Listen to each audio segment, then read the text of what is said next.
Hi everyone and welcome back to Learn Math 24.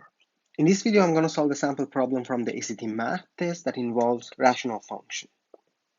I recommend pausing this video and solving the problem on your own, then comparing your solution with mine. Alright, let's solve this problem.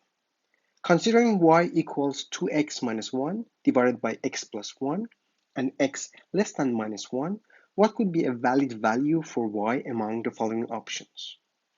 Well, first we simplify the rational function by creating multiples of the denominator in the numerator. So we have got y equals 2x minus 1 divided by x plus 1. We can write it as 2 times x plus 2. That's 2 times the denominator minus 3, because 2 minus 3 gives us minus 1, divided by x plus 1. Which can be written as 2 times x plus 1 minus 3 divided by x plus 1.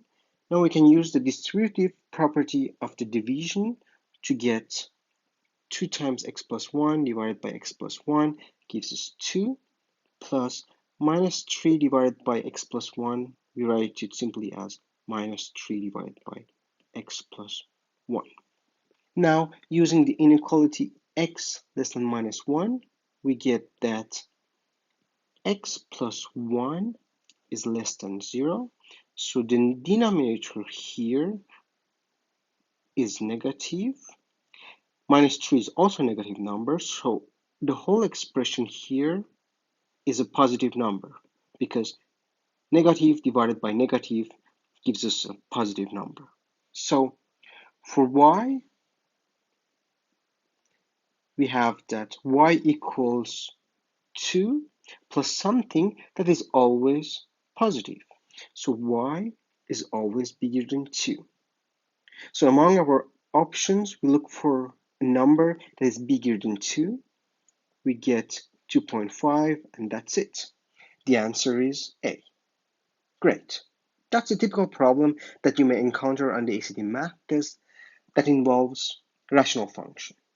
Alright, I hope this video was helpful for your test preparation. If you have any questions, just comment below and I will be happy to help. For more examples, check out my other videos and playlists on this channel. Thanks for watching and see you in the next video.